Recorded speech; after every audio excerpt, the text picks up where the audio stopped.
It's not very often you get more than a few sentences out of Biden. It's normally mumbling, bumbling incoherence. So it's worth paying attention when Biden does string a couple of sentences together. And recently he did and made a kind of intriguing, provocative statement about Chinese cultural values. Listen. If he doesn't reflect the values of the United States. And so the idea, I'm not going to speak out against what he's doing in Hong Kong, what he's doing with the Uyghurs in western mountains of China, and Taiwan trying to end the one China policy by making it forceful. I said, and by the way, he said he gets it. Culturally, there are different norms at each country, and their leaders are expected to follow. So let's try to make sense of what Biden is getting at here. On the face of it, what he seems to be saying is that for historical reasons, China has had this kind of paranoia, which has created a sense that the only way for China to deal with the world is to hang together, to have things tightly controlled from the center. And that is China's cultural value, and it's being affirmed by Premier Xi Jinping. And he, Joe Biden, of course, has different cultural values because he comes from America.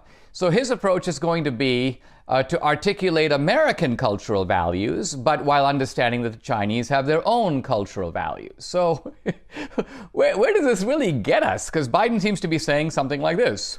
Hey, Premier Xi, we in America don't believe it's really good to beat up on the Uyghurs, and we don't really believe that tyranny and genocide are such a good idea. We have a long tradition in our country of opposing those things.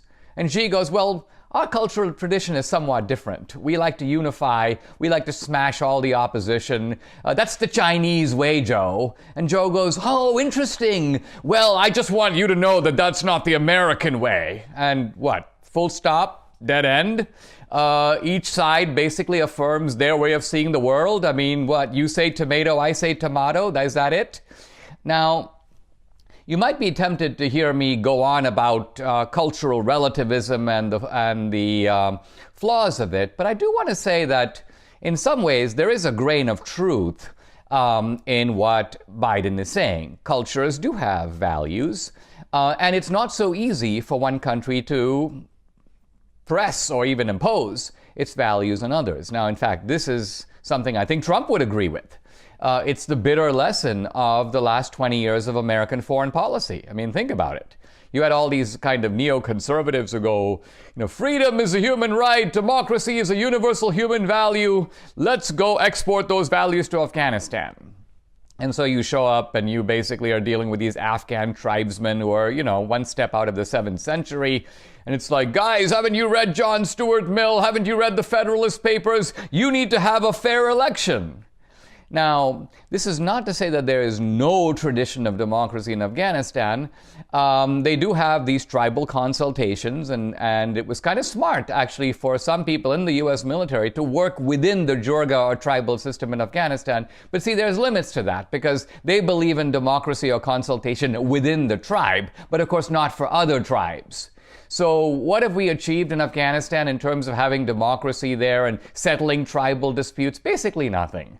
We might have taken them from the year 730 to the year 745, but they're not in the 21st century, and I'm not sure they ever will be. The point to make here is that there are cultural traditions, and we've got to recognize the limits of American power. Even if we don't engage in cultural relativism, what is it that Biden can actually do about the Uyghurs, for example, or about Chinese tyranny in general? Well, he can impose economic sanctions.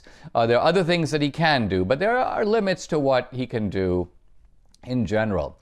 I remember many years ago there was a very interesting debate about this very topic in Russia, in the Soviet Union. Solzhenitsyn had, the Russian dissident, had denounced Soviet tyranny. It talked about how Soviet tyranny was a betrayal of Mother Russia. And the Sovietologist Richard Pipes who's Polish, of Polish origin, and Poland, of course, has been at the receiving end of Russia even before communism. Richard Pipes said, no, Russia has had a long authoritarian tradition. It predates communism. The czars were also very authoritarian. When the Bolshevik Revolution came to Russia, they substituted one form of tyranny for another. Basically, what Pipes was saying is that this is Russian culture. It's authoritarian. Let's remember that in China, there really has never been a tradition of the people having a say. This was not the case before. It was not the case under the Ming Dynasty or the Manchus. It was not the case under communism either. So you're dealing with a tyranny that may be more extensive now because it's communism. It's more totalitarian. It stretches across the entire swath of 1 billion people. Biden has a real problem, and I'm not sure he really has a grip on that problem. Just a kind of blithe assertion of Chinese cultural values doesn't really do it. There's a kind of a funny quip here in the Babylon Bee today. It goes, Biden defends Hitler's concentration camps. Nazi Germany just had different norms. And of course, what they're doing is they're exposing what happens if you push relativism too far. If you push relativism too far, you're saying that anything goes. Anything can be done in the name of cultural values. In the 19th century, the British outlawed the practice of bride burning, or sati, in India. And of course, the Indians protested and said, these are Indian cultural values. Basically, we've been burning our brides for centuries. This is the Indian way. And the British said, well, if that's the Indian way, it's the British way to hang people who do that. So you do your way, and we'll do our way. This is where cultural values ultimately meet, I would say, universal human norms, universal rights. Now, the key point about Biden is we can debate cultural norms, we can debate relativism, cultural relativism, moral relativism. But I think in Biden's case, his attachment to China, his respect for Chinese cultural values, comes down to something really simple. It's really not about the philosophy, it's about cold cash. Here's a little clip from the movie Trump Card that shows what the Bidens have been doing in China. The Chinese have had a strategy throughout the Asia-Pacific region of striking deals with the family members of political figures like Joe Biden because they expect favorable policies in return. And if you look at Joe Biden's trajectory as an official as it relates to talking about China when he was a senator to now when he's vice president and then afterward, he has become incredibly soft in his criticism of China. It is in our self-interest that China continue to prosper. And I personally believe it is directly linked to the fact that his son was doing multiple deals with the Chinese government at the time that he was vice president of the United States. So there you go. You got a presidency that, to some degree, I think it would not be an exaggeration to say, is made in China. Biden is not reflecting about Chinese cultural history or values. Basically, his family has been on the take in China. Maybe he expects it to continue. There's a sense in which the Bidens are still, they haven't divested themselves from their financial interests. Hunter Biden and the brothers are still raking it in from the Chinese. And as Peter Schweitzer said, this is a Chinese tradition.